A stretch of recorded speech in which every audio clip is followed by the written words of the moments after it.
Okay, so let's jump right into a pretty wild idea. What if I told you the secret to a smooth, profitable restaurant isn't just about hiring amazing chefs or working harder, but about thinking of your restaurant like a factory? I know it sounds a little cold, but stick with me, because this framework can seriously transform chaos into pure, beautiful clockwork. This quote right here, it just hits the nail on the head. The goal isn't to burn out your team by yelling faster, faster. It's about building a system that's so smart, so well thought out, that doing the right thing is actually the easiest thing to do. It's a huge shift from managing people to managing the process. You know the scene, right? It's Saturday night, the tickets are just flying off the printer, the kitchen is a blur of motion, the dining room is packed. It feels like, well, controlled chaos if you're lucky. But here's the big question. Is that chaos just the price of doing business? Or is it really a symptom of a system that's, well, kind of broken? And that is where we get to this total mindset shift. It's time to stop thinking of your restaurant as just a stage for talent and start seeing it for what it truly is, a production process. A process that produces incredible food, amazing drinks, and unforgettable experiences. And here's the absolute core of it all. If a restaurant is a process, that means it has inputs, steps, and outputs, just like any factory.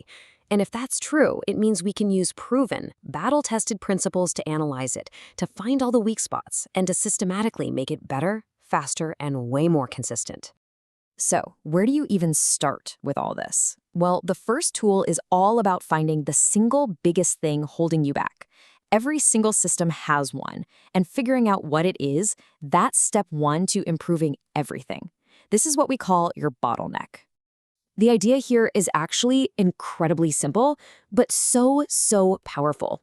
Your entire restaurant can only move as fast as its slowest part. Think of it like a speed limit.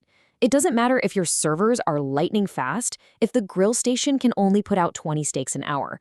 That grill, that is your bottleneck, and it sets the pace for everyone. Okay, look at this super simple example. You've got 3 stations making something. 2 of them are pretty quick, 37 seconds. But that middle one, station 2, takes 46 seconds. Guess what? Your entire line will never produce an item faster than once every 46 seconds. Never.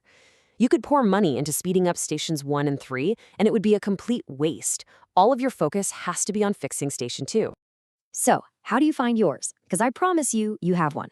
Just start asking questions and watching where things pile up. Is the grill getting slammed? Is food dying on the pass waiting for a runner? Is your tiny pizza oven the real culprit? It could even be your cash register. Your bottleneck is hiding in plain sight. And honestly, a stopwatch and a pair of eyes are usually all you need to find it. Awesome. So once you've found your system's top speed, we can move on to the next tool.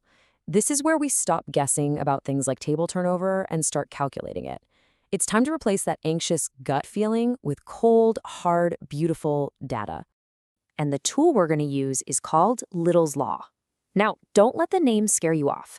This is a simple, powerful formula that's used everywhere, from Amazon warehouses to hospital emergency rooms, to manage how things flow through a system. And today, we're bringing it into your dining room. And here it is. It's actually dead simple. In restaurant language, inventory is just the number of guests you have sitting in your restaurant right now. Flow is how many guests your bottleneck lets you serve every hour. And time, well, that's the average time a table is going to be occupied. That's it. Okay, let's run the numbers on a real scenario. Picture this. It's 8:30 on a Saturday night.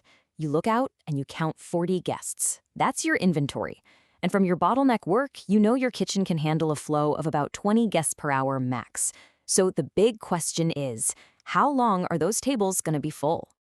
The math is just simple division. 40 guests divided by a flow of 20 guests per hour equals 2 hours. Boom. A table that just sat down will, on average, be getting up around 10:30. This isn't a feeling anymore. It's not a hope. It's a calculation. You actually know. This quote says it all, doesn't it? You can now tell your host exactly when to expect tables to open up. You can manage your wait list with precision. You have gone from being a victim of the dinner rush to being the one conducting the orchestra. You are in control. All right, our third big idea takes us from just understanding your system to actively redesigning it. We're going to talk about engineering quality and consistency right into the bones of your operation. This is the core philosophy of what they call lean thinking. Most managers spend their days running around putting out fires. The lean approach is totally different. It says, don't just fight the fire. Find out what's causing it, find the fuel, and get rid of it so the fire can never start in the first place. And a fantastic tool for this is the fishbone diagram. Let's say a dish goes out cold. The first instinct is to blame the server or the cook. But this diagram forces you to look at the whole system. Was it manpower? Maybe a training issue. Was it the method? Is the plating process too slow? The machine? Is the heat lamp busted? Or the materials? Were the plates cold to begin with? It completely stops the blame game and starts real problem solving. And this leads us to one of the most brilliant concepts in all of operations, poka-yoke. It's a Japanese term that means mistake-proofing. The idea is absolutely incredible. Instead of just training people not to make mistakes, you change the process itself so that making the mistake is physically hard or maybe even impossible. It's genius.